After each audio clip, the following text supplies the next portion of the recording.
السلام علیکم ورحمۃ اللہ وبرکاتہ۔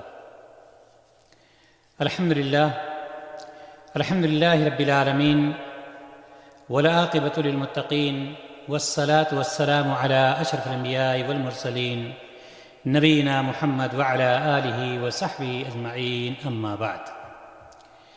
قال اللہ تعالی فی القرآن المجید والفرقان الحمید، اعوذ باللہ من الشیطان الرجیم، بسم اللہ الرحمن الرحیم۔ یا ایہا الذین آمنوا کتب علیکم الصیام کما کتب علی الذین من قبلکم لعلکم تتقون۔ محترم حضرات و خواتین، تمام قسم کی حمد و ثنا، تعریف و توصیف اس اللہ رب العزت کے لیے جس نے ہم سبوں کو پیدا فرمایا اور اس کے بعد آخری نبی جناب محمد رسول اللہ صلی اللہ علیہ وسلم پر لاکھوں کروڑوں درود و سلام، جنہوں نے ساری مشقتیں برداشت کر کے اللہ تبارک و تعالیٰ کے پیغام کو ہم تک اور آپ تک پہنچایا۔ محترم حضرات و خواتین، آج کے اس مختصر سے وقت میں میں ماہ رمضان کے متعلق کچھ باتیں آپ کے سامنے پیش کرنے کی کوشش کروں گا۔ جیسا کہ آپ سب کو یہ معلوم ہے کہ رمضان کا مہینہ بالکل قریب ہے، چند ایام باقی بچے ہیں، اس لیے آج ہماری کوشش یہ ہوگی کہ ہم روزے کے مسائل کے بارے میں اختصار کے ساتھ کچھ باتیں آپ کے سامنے پیش کریں اور آپ کے گوشے گزار کریں۔ قرآن مقدس میں اللہ تبارک و تعالیٰ نے سورہ بقرہ کی 183 نمبر آیت جو ابھی میں نے تلاوت کی آپ کے سامنے، اللہ رب العزت ارشاد فرماتا ہے اور مومنوں کو خطاب کرتا ہے، یا ایھا الذین آمنوا کتب علیکم الصیام، اے لوگو جو ایمان لائے ہو، تمہارے اوپر یہ روزے فرض کیے گئے، کتب علیکم الصیام کما کتب علی الذین من قبلکم لعلکم تتقون، جس طرح سے تم سے پہلے لوگوں پر یہ روزے فرض کیے گئے تھے تاکہ تم متقی اور پرہیزگار بن جاؤ۔ اتنی سی بات اللہ تبارک و تعالیٰ نے اس آیت مبارکہ میں ارشاد فرمایا۔ یہ روزے فرض کر دیے گئے ہیں، اور فرض کا مطلب یہ ہو جاتا ہے کہ یہ ضروری چیز ہو گئی، اور جب کوئی چیز ضروری ہو جاتی ہے تو اس کا اہتمام بڑھ جاتا ہے، اس کی اہمیت، اس کا مقام، اس کا مرتبہ بہت اعلیٰ ہو جاتا ہے۔ اس لیے ہمیں اور آپ کو یہ ضروری ہے کہ آئیے روزے کے مسائل کو، روزے کے احکام کو ہم سیکھیں۔ کیوں سیکھیں؟ اس لیے سیکھنے کی ضرورت ہے کہ ہمارے سامنے جو روزے ہیں وہ فرض روزے ہیں، اور یہ فرض روزے کس لیے کیے گئے ہیں؟ کیا اللہ تبارک و تعالیٰ کسی کو ستانا چاہتا ہے؟ نعوذ باللہ، نہیں۔ لعلکم تتقون، تاکہ تم متقی اور پرہیزگار بن جاؤ، اور متقی اور پرہیزگار جب بن جاؤ گے تو اللہ تبارک و تعالیٰ نے مرنے کے بعد جو دو جگہیں تیار کی ہیں، ایک کا نام ہے جنت اور دوسری کا نام ہے جہنم۔ جہنم سے اللہ رب العزت آپ کو بچا لے گا اور جنت کا مستحق بنا دے گا۔ اللہ کے رسول صلی اللہ علیہ وسلم کے پاس حضرت ابو ہریرہ رضی اللہ تعالیٰ عنہ راوی ہیں، اور صحیح بخاری کی روایت کہ آپ صلی اللہ علیہ وسلم کے پاس ایک اعرابی آیا، اعرابی جو کہتے ہیں دیہاتی، اور اس نے کہا اللہ کے رسول صلی اللہ علیہ وسلم آپ کی خدمت میں حاضر ہوا، اور اس نے کہا مجھے ایسا عمل بتا دیجئے جس کے کرنے سے میں جنت میں داخل ہو جاؤں، یعنی میں اپنے آپ کو جہنم سے بچا لوں، جنت کا مستحق بن جاؤں۔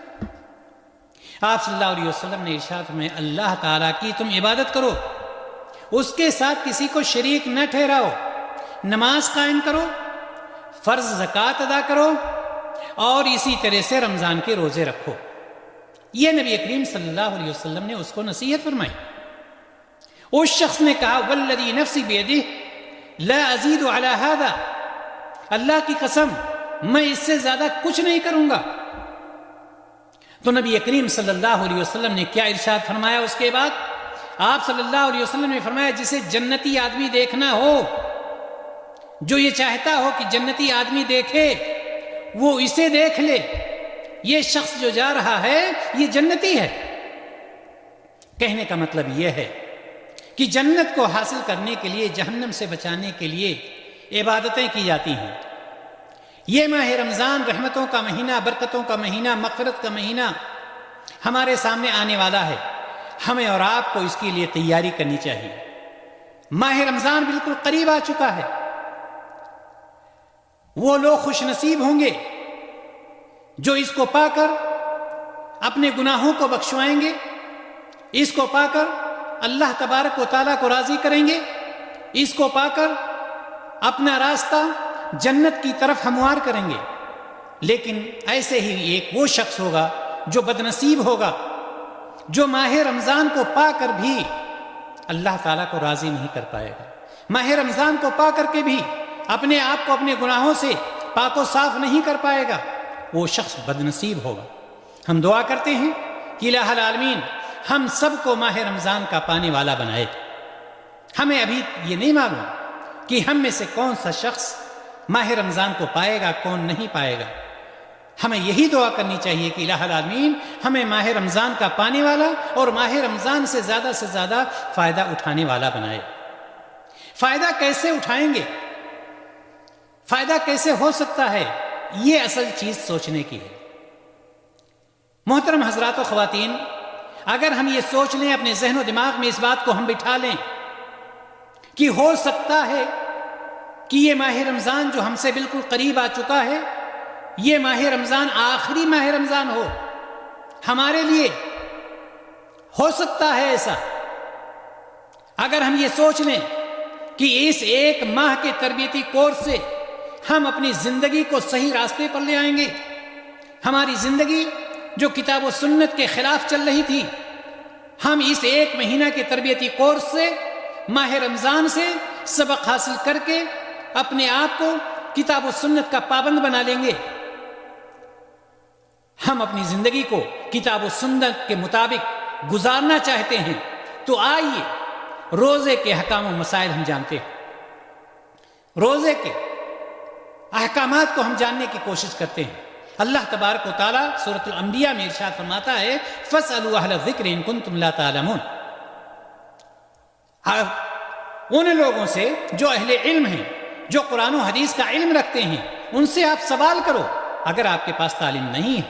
لہٰذا ہمیں ضروری ہے کہ ہم لوٹیں کتاب و سنت کی طرف، ہم لوٹیں قرآن و حدیث کی طرف اور دیکھیں کہ یہ ماہ رمضان جو آنے والا ہے، اس کے متعلق ہمیں کن چیزوں کی جانکاری ضروری ہے تاکہ اس پر عمل کر کے ہم اپنے آپ کو تیار کر سکیں، ہم اپنے آپ کو جنتی بنا سکیں، ہم اپنے آپ کو جہنم سے دور کر سکیں اور اپنے آپ کو اللہ تبارک و تعالیٰ کے برگزیدہ بندوں میں سے شمار کر سکیں. محترم حضرات و خواتین، اللہ کے رسول جناب محمد رسول اللہ صلی اللہ علیہ وسلم نے ارشاد فرمایا انما الاعمال بالنیات، انما الاعمال بالنیات، عمل کا دار و مدار نیتوں پر ہوتا ہے. آپ اس بات سے بخوبی واقف ہیں کہ کوئی بھی چیز ہو، نیت کا بہت بڑا دخل ہوتا ہے. بغیر نیت کے کوئی عبادت قبول نہیں ہو سکتی ہے. تو سب سے پہلے نیت کی ضرورت ہوتی ہے.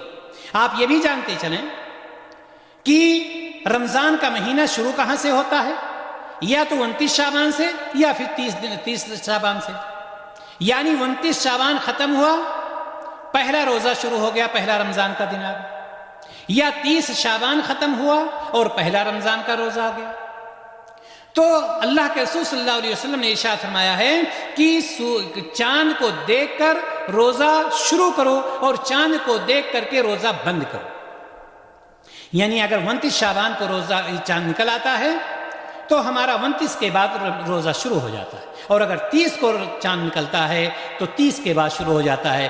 ویسے بھی 30 ہی کا مہینہ ہوتا ہے، 30 شعبان کے بعد ہمارا روزہ شروع ہو جائے گا. نیت ماہ رمضان کے شروع میں پورے ماہ رمضان کے لیے ایک مرتبہ نیت کر لینا کافی ہے.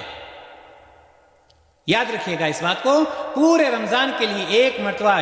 شیخ ابن عثیمین رحمہ اللہ فرماتے ہیں کہ اگر کسی شخص نے ایک مرتبہ نیت کر لی تو اس کے لیے پورے رمضان کا روزہ کافی ہو جائے گا نیت کرنا. یعنی یہ کہ اس نے شروع میں نیت کر لی کہ ہم پورے رمضان کے روزے رکھیں گے، فرض روزے ہیں. لیکن اگر اس نے بیچ میں روزہ سفر کی وجہ سے چھوڑ دیا یا مرض کی وجہ سے چھوڑ دیا تو اس کو برابر تو اس کو پھر دوبارہ روزے کی نیت کرنی پڑے گی۔ لیکن روزانہ کوئی نیت کرتا ہے تو یہ بہت اچھی بات ہے۔ لہٰذا یاد رکھیے گا، نیت کے متعلق دو چیزیں، ایک فرض روزہ ہوتا ہے اور ایک نفلی روزہ ہوتا ہے۔ فرض روزے کے لیے سحری سے پہلے نیت کرنا ضروری ہوتا ہے، لیکن نفلی روزے کے لیے آپ فجر کے بعد بھی نیت کر سکتے ہیں، لیکن فرض روزے کے لیے سحری سے پہلے آپ کو نیت کرنا ہے، ورنہ آپ کا روزہ نہیں ہوگا۔ اس لیے کہ اللہ کے رسول صلی اللہ علیہ وسلم نے ارشاد فرمایا ہے، انما الاعمال بالنیات، عمل کا دار و مدار نیتوں پر ہوتا ہے۔ اسی طرح سے آپ یہ بھی جان لیں کہ سحری، سب سے پہلے سحری کی باری آتی ہے، افطاری سے پہلے سحری جب ہم کرتے ہیں اس کے بعد کیا سحری کھانا ضروری ہے؟ سحری کھانا ضروری نہیں، سحری کھانا سنت ہے۔ تسحروا فإن فی السحور برکہ، سحری کھاؤ اس لیے کہ سحری کھانے میں برکت ہے۔ اگر کسی شخص نے جان بوجھ کر کے یا بھول کر کے سحری نہیں کھائی ہے، لیکن وہ نیت کر چکا ہے، اور رات ہی کو نیت کر چکا ہے اس بات کی، تو اس کا روزہ ہو جائے گا۔ سحری کھانا ضروری نہیں ہے کہ سحری نہیں کھایا تو اس کا روزہ نہیں ہوگا۔ اس لیے سحری کے لیے یہ جان لیں کہ سحری کھانا سنت ہے، اور سحری کھانے میں برکت ہے، انسان کے اندر توانائی ہوتی ہے، طاقت ہوتی ہے، لہٰذا سحری کھا لینا چاہیے۔ اور اگر نہیں کھایا ہے کسی وجہ سے تو اس کے روزے پر کوئی اثر نہیں پڑتا ہے۔ سحری کا وقت کب سے کب تک ہے؟ سحری کا وقت آخری وقت اذان فجر تک، اذان فجر ہو جائے اس وقت سحری کا وقت ختم ہو جاتا ہے۔ سحری میں اللہ کے رسول صلی اللہ علیہ وسلم کس وقت سحری کھایا کرتے تھے؟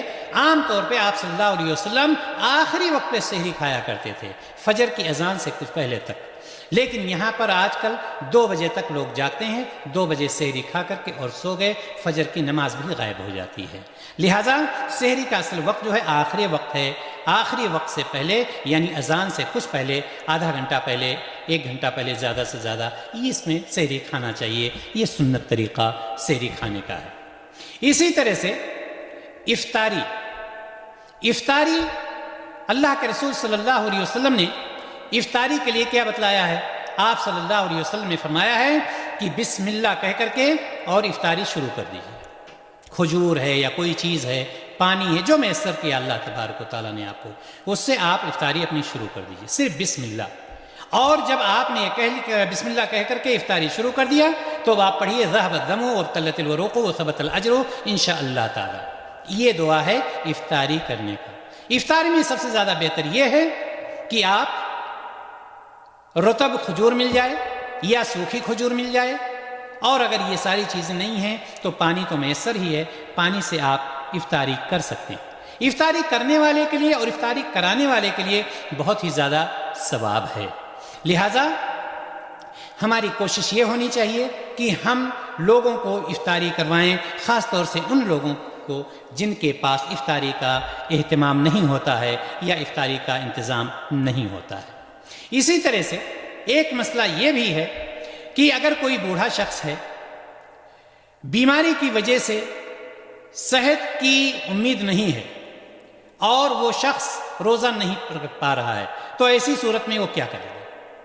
اس کے لیے ہر دن کے بدلے 1 مسکین کو کھانا کھلانا ہے، اگر وہ اس کی طاقت نہیں رکھتا۔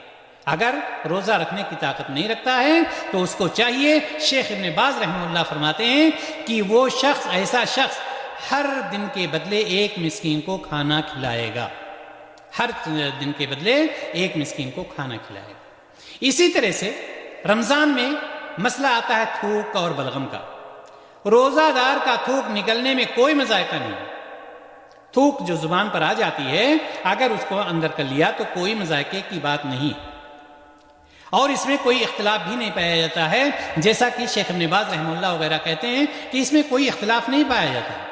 ہاں، اور بھی یہ بات ہے کہ رینٹ اور بلغم جب منہ تک پہنچ جائے تو اس کو اگل دینا ضروری ہے۔ بلغم اگر منہ تک آ گیا ہے تو اب اس کو واپس انسان نہ لے جائے بلکہ اس کو باہر کر دے، یہی زیادہ بہتر ہے۔ یہاں تک تھوک اور بلغم کا مسئلہ ہے، یعنی تھوک اگر انسان نکل جاتا ہے تو کوئی مسئلہ نہیں، لیکن بلغم اگر باہر تقریباً آ جاتا ہے تو اس کو اگل دینا چاہیے، یعنی باہر کر دینا چاہیے۔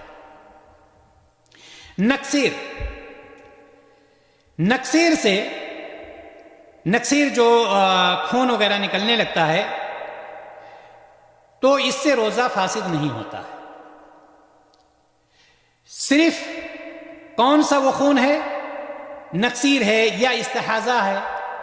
عورتوں کا جو خون ہوتا ہے استحاضہ کا خون، جس کا تعلق نہ حیض سے ہوتا ہے نہ نفاس سے ہوتا ہے، استحاضہ اس کو کہتے ہیں. استحاضہ کے آنے سے یا استحاضہ کا خون آ جانے سے یا نکسیر سے یعنی ناک وغیرہ کے پانی خون نکل جانے سے روزہ فاسد نہیں ہوتا ہے.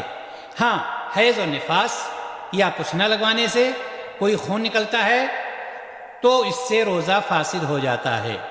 اس سے روزہ، البتہ ضرورت کے وقت خون کا ٹیسٹ کروانے کے لیے روزے دار کا خون نکلوانے میں کوئی حرج کی بات نہیں ہے.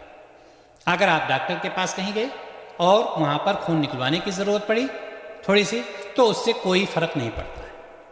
اسی طرح سے ایک مسئلہ ہوتا ہے قے اور الٹی کا رمضان میں. اگر کسی نے جان بوجھ کر قے کی ہے تو اس کا روزہ ٹوٹ جاتا ہے.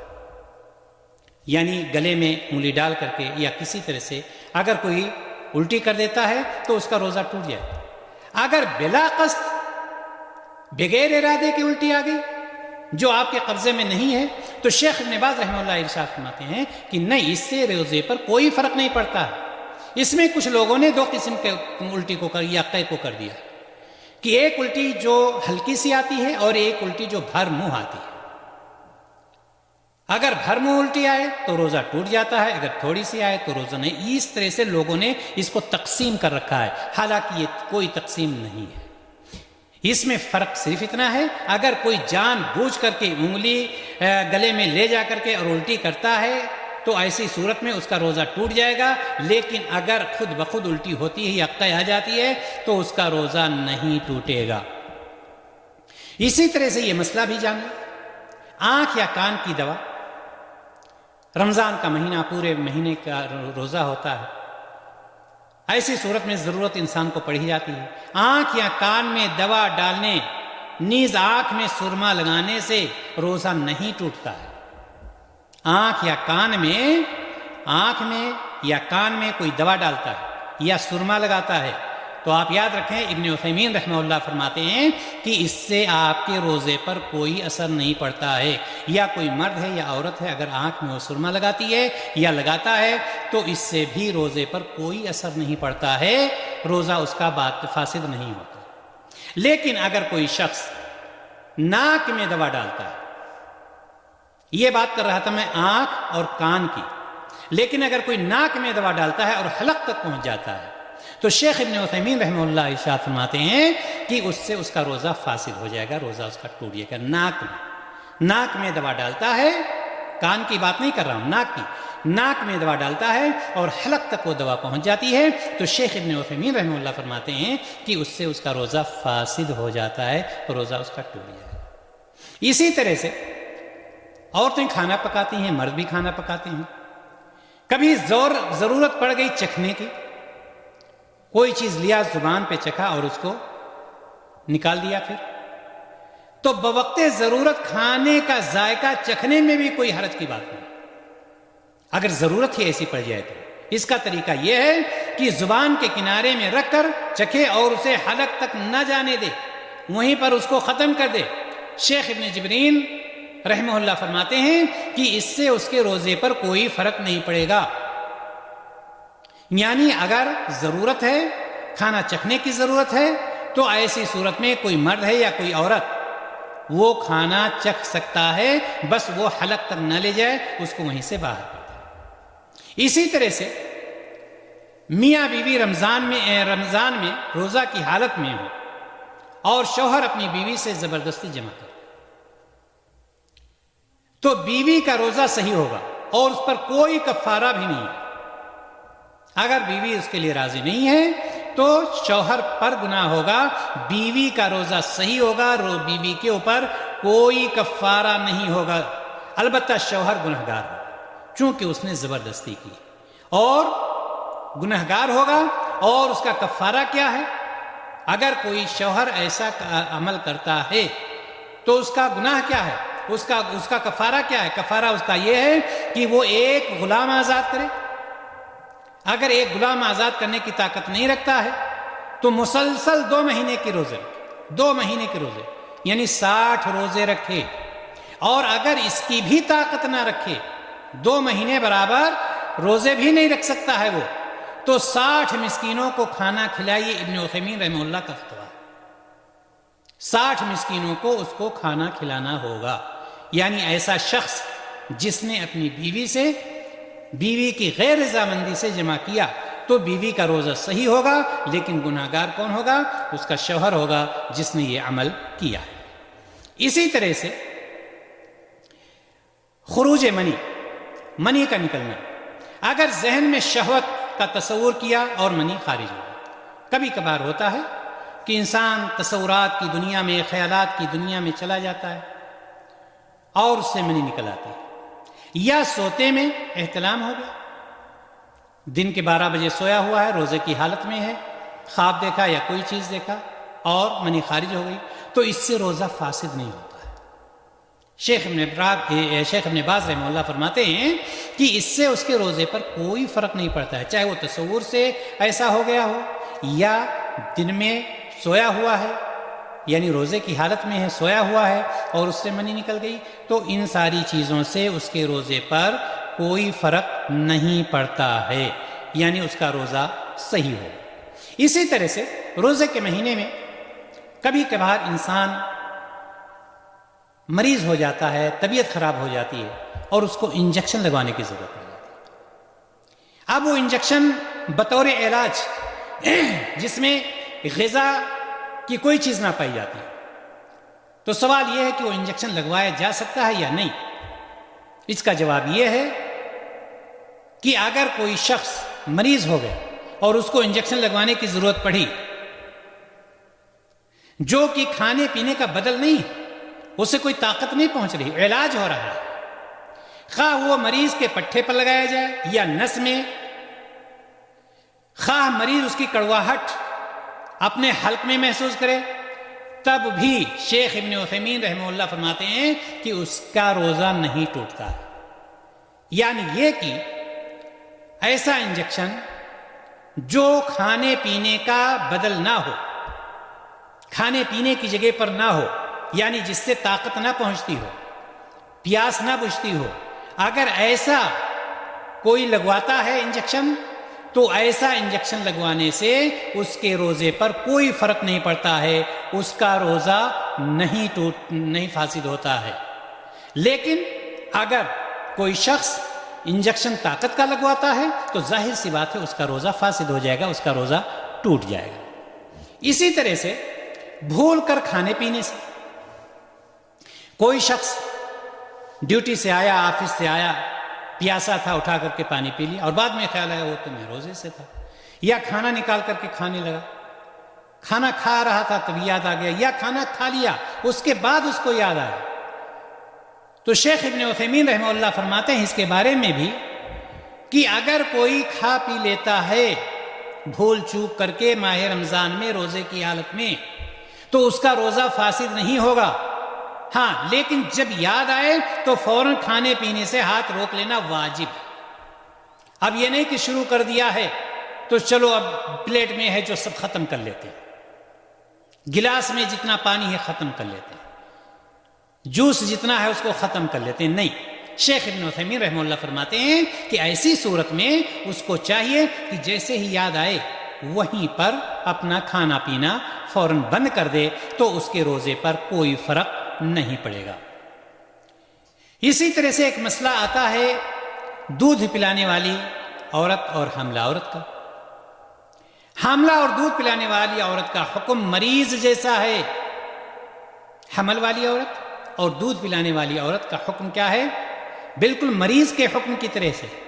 اگر ان کے لیے روزہ رکھنا مشقت کا باعث ہو، اگر ان کو اس میں پریشانی ہوتی ہے، چاہے وہ عورت حمل سے ہو یا دودھ پلا رہی ہو، تو ان کو روزہ نہ رکھنے کی اجازت ہے، یعنی روزہ وہ توڑ سکتی ہیں، ایسی عورتیں روزہ توڑ سکتی ہیں جب دونوں روزے رکھنے پر قادر ہوں، تو ان پر فوت شدہ روزوں کی قضا واجب ہے۔ یہ شیخ ابن باز رحمہ اللہ کا فتویٰ ہے۔ یعنی جب قدرت اللہ تعالیٰ نے دے دی، طاقت دے دی، اب کوئی مشقت نہیں ہوتی ہے، شوال کا مہینہ آ گیا، ذوالقعدہ کا مہینہ آ گیا، ذوالحجہ کا مہینہ آ گیا، جب بھی طاقت اللہ تعالیٰ دے تو ان کو چاہیے کہ ان روزوں کی قضا کریں، ان کے اوپر یہ واجب ہے کہ ان روزوں، ایسے روزوں کی وہ قضا کریں۔ اسی طرح سے جیسا کہ انجیکشن کے بارے میں میں نے بتلایا آپ کو کہ اگر غذائی انجیکشن ہے، یاد رکھیے گا اس بات کو، شاید میں نے بتلایا یا نہیں بتلایا، اگر غذائی انجیکشن ہے جس سے طاقت پہنچتی ہے تو اس سے روزہ ٹوٹ جائے گا۔ کبھی بھول کر کے روزے کی حالت میں غذائی یا طاقت پہنچانے والا انجیکشن نہیں لگوانا چاہیے، اس سے آپ کا روزہ فاسد ہو جائے گا، آپ کا روزہ باقی نہیں رہے گا۔ اسی طرح سے مسافر کا روزہ، آج میں نے بتلایا تھا آپ کو، آج کا موضوع ہمارا تھا آئیے روزے کے مسائل سیکھیں، اس لیے میں ایک ایک مسئلے ہی کو بیان کرنے کی کوشش کر رہا ہوں۔ مسافر کے لیے مطلقاً روزہ نہ رکھنا افضل ہے، روزہ نہ رکھنا، کس کے لیے؟ مسافر کے لیے۔ ایک شخص سفر میں ہے، ظاہر سی بات ہے شریعت اسلامیہ نے اس کو اجازت دی کہ وہ روزہ نہ رکھے، اور جو سفر کی حالت میں روزہ رکھ لے اس پر کوئی حرج بھی نہیں ہے۔ مثال کے طور پر آپ یہاں سے آپ جدہ جا رہے ہیں، اب یہاں سے جدہ جانے میں آپ کو فلائٹ سے جا رہے ہیں، کیا پریشانی ہے؟ کوئی پریشانی نہیں، آپ روزہ رکھ سکتے ہیں۔ یہاں سے آپ اسلام آباد جا رہے ہیں، ممبئی جا رہے ہیں، دلی جا رہے ہیں، کراچی جا رہے ہیں، ڈھاکہ جا رہے ہیں، کاٹھمانڈو جا رہے ہیں، کوئی پریشانی ہے؟ کوئی پریشانی، اور اگر پریشانی ہے تو آپ روزہ توڑ دیجیے، لیکن مطلقاً روزہ نہ رکھنا ہی افضل ہے۔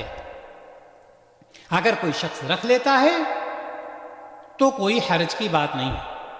اب دو آدمی سفر کر رہے ہیں، پاس میں دونوں کی سیٹیں ہیں، ایک آدمی وہیں پر کھا رہا ہے اور ایک آدمی روزے سے ہے۔ اب روزہ والا اس پہ برہم ہونے لگے کہ کیا پریشانی ہے، آپ کو روزہ رکھ لیتے تو زیادہ بہتر تھا۔ نہیں، آپ تعلیم دے سکتے ہیں لیکن آپ ناراض نہیں ہو سکتے۔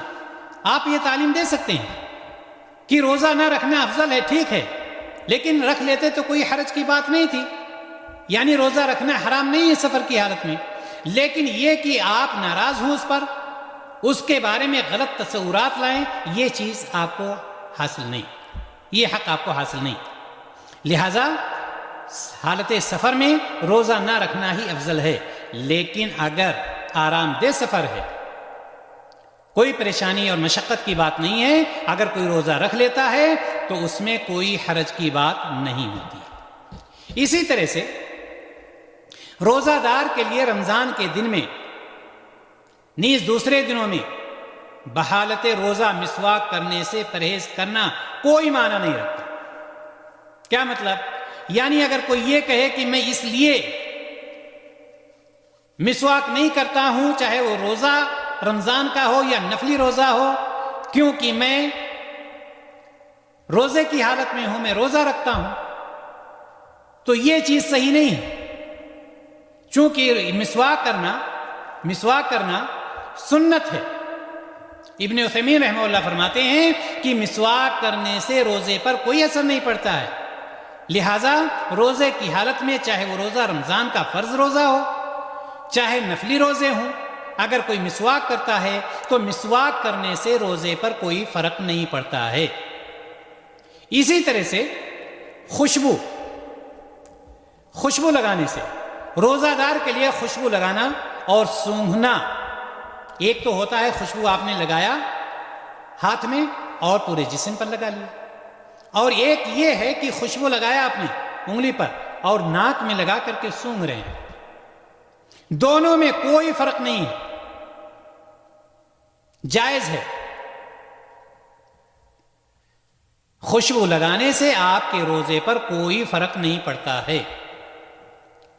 اس کے بارے میں شیخ ابن عثیمین رحمہ اللہ فرماتے ہیں کہ روزہ دار کے لیے خوشبو لگانا اور سونگھنا جائز ہے، لیکن آپ فرماتے ہیں کہ بخور نہ سونگھیں۔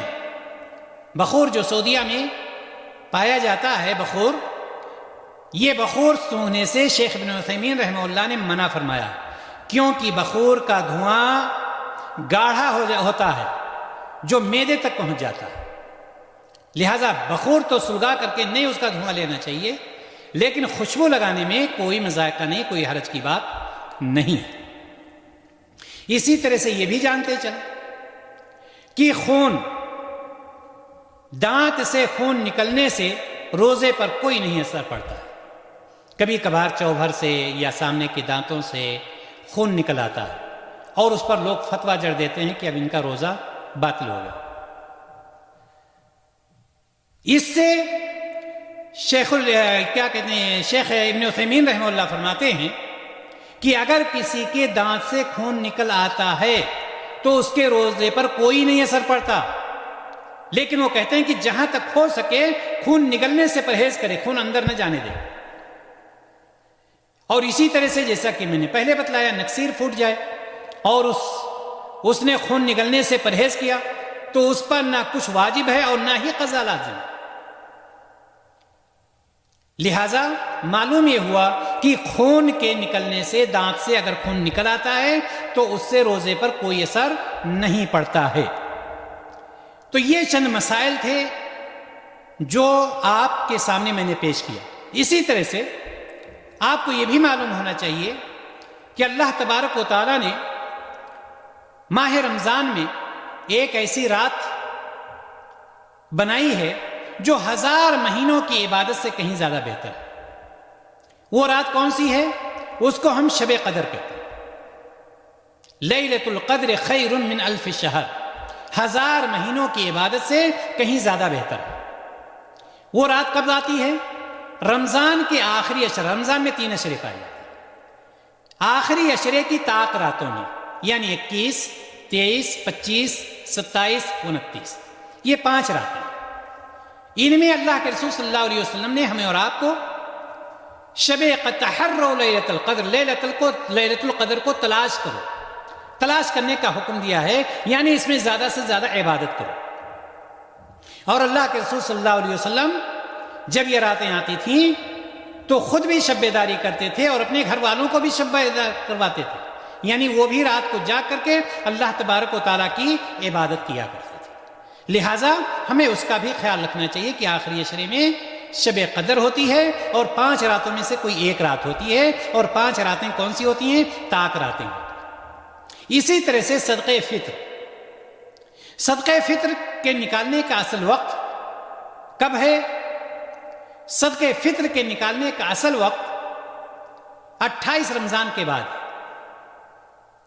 اگر کوئی صدقہ فطر نکالنا چاہتا ہے تو 28 رمضان یا اس کے بعد صدقہ فطر نکالے گا۔ لیکن آپ دیکھیں گے آج کل بہت کمیٹیاں بن رہی ہوں گی اور لوگ رمضان کے شروع ہونے سے پہلے کمیٹی ڈال دیتے ہیں اور رمضان کا چاند دیکھنے سے پہلے صدقہ فطر جمع کرنا شروع کر دیتے ہیں۔ ہمیں یہاں پہنچانا ہے، ہمیں وہاں پہنچانا ہے، لہٰذا اس کا خیال رکھیں کہ صدقہ فطر کے نکالنے کا اصل وقت جو ہے وہ 28 رمضان یا اس کے بعد ہے، اور افضل وقت جو صدقہ فطر نکالنے کا ہے عید کا چاند دیکھنے کے بعد اور عید کی نماز پڑھنے سے پہلے، یہ افضل وقت۔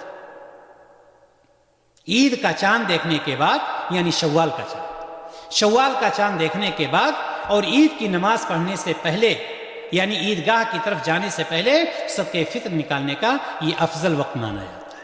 اس لیے ہمیں یہ کوشش کرنی چاہیے کہ ان اوقات میں ہم جو ہے صدقہ فطر نکالیں، اور زیادہ ہم کوشش کریں کہ 28 یا اس کے بعد ہی، نہ کہ اس سے پہلے صدقہ فطر ہم نکال دیا کریں۔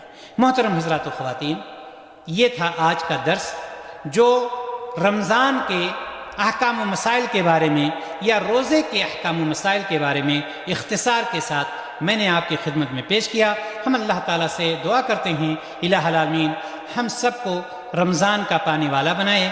الہ العالمین ہم سب کو پورے اہتمام کے ساتھ ماہ رمضان میں روزہ رکھنے کی، نماز پڑھنے کی، قرآن کی تلاوت کرنے کی، صدقہ و خیرات کرنے کی، تراویح کی نماز کا اہتمام کرنے کی اور دیگر عبادات کرنے کی توفیق عطا فرمائے، اور ان سب کو شرف قبولیت سے بخشے۔ وآخر دعوانا ان الحمد للہ رب العالمین۔